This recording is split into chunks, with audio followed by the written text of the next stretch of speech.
And do not let the Biden administration fool you. Things are definitely not okay. The Bureau of Labor Statistics releasing the August read on consumer prices, and it wasn't pretty.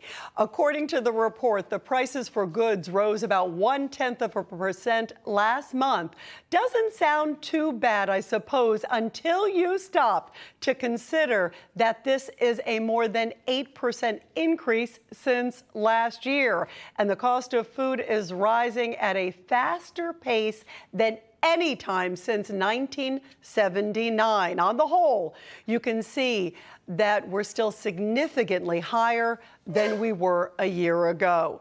And it was certainly not the best backdrop for President Biden's speech on the very same day that this data came out. You know, the speech where he was celebrating how great his Inflation Reduction Act is. The soul of America is vibrant, the future of America is bright, and the promise of America is real. It is real. It is real.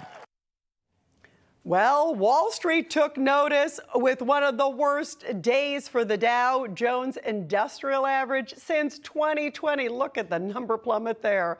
Boy, and joining us now is Ohio Congressman and member of the House Financial Services Committee, Congressman Warren Davidson. Congressman, great to have you here. Thanks for joining us. Good morning, Rita. You know, Congressman, I want to take a look, first off, at some of the biggest price jumps where they're taking place. First of all, the price for fuel oil taking a whopping 69% jump year over year. Airfare soaring 33%. Energy taking on 27%, and motor fuel up 26%. This is not small potatoes here.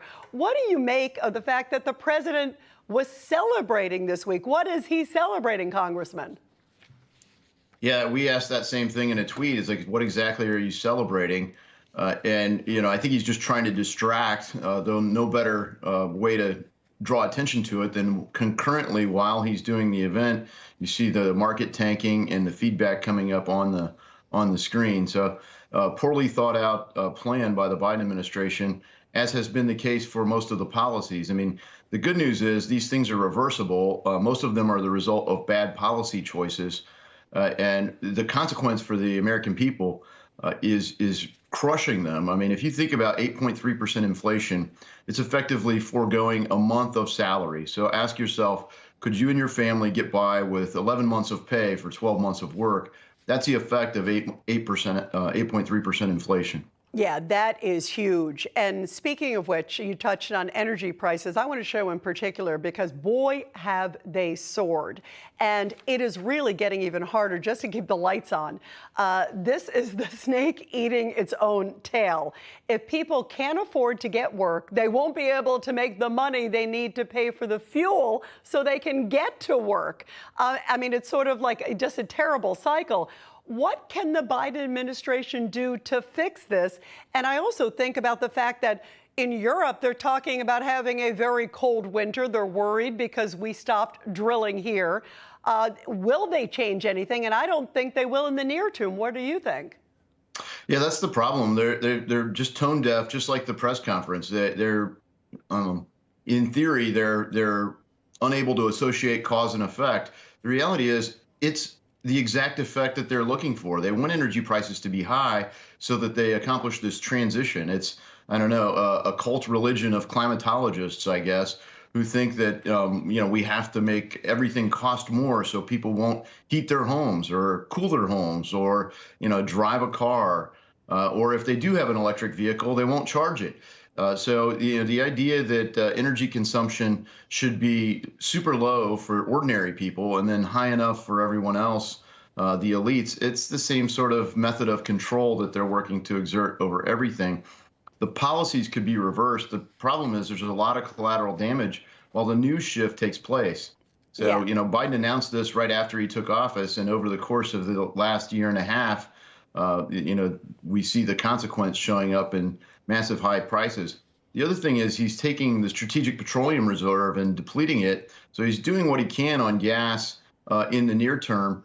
but with great peril. I mean, we have that it's strategic for a reason. It's not meant to be juicing something artificially for an election cycle, because that's not a substitute for changing course on policy. It's just dumping extra fuel into the domestic market at a lower price. No, that's a great point. And Congressman, before I let you go, I have to ask you, of course, about President Biden's border crisis. The administration really has seemed particularly out of touch about the migrant problem in our nation. And now liberals are upset as Texas Governor Greg Abbott and also the Florida Governor Ron DeSantis are sending migrants, including to Obama's home in Martha's Vineyard.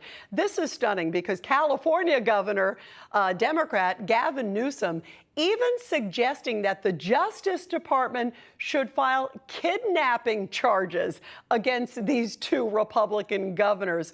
How over the top is this? What do you make of that? It's perverse. I mean, if you look at the Biden administration, they've delivered tens of thousands of people all over the country in the same exact manner, and frankly, using people that are supposed to control the border. Their way of controlling them is say, welcome in. What sanctuary city would you like us to deliver you to? And then when governors decide to do the same thing, only to blue states, you see blue city mayors like New York and Washington, D.C. lose their minds. Martha's Vineyard basically did what the Donald Trump administration wants to do, which is to say, we'd be glad to help you leave here comfortably. Don't come back illegally. And look, it's great if they can help these people.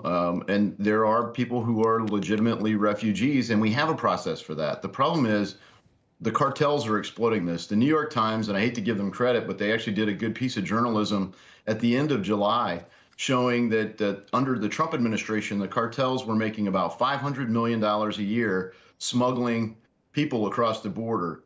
And under the Biden administration, that's soared to over $13 billion per year. So a 26-fold increase in the amount the cartels are making just off smuggling people. And we know the drugs are what's killing people in our communities, leading cause of death for 18 to 45-year-olds. This is being felt everywhere. And it's finally time that the people in the gated communities that are supporting this policy feels it as well. Yeah, that is for sure, although they are very upset about it. But I think those buses and flights are going to keep on coming. Congressman, thanks so much. By the way, I know you're a former Army Ranger, so thank you for your service to this country, too. Thank you. Thank you. My honor. Thank you very much. No crooked establishment. None of that twisting the truth. No talking down to me. Don't tell me how to think. Don't tell me how to think. Don't tell me how to think. I trust Newsmax. Newsmax. They don't tell me how to think. They let me decide. Newsmax. Real news For real people.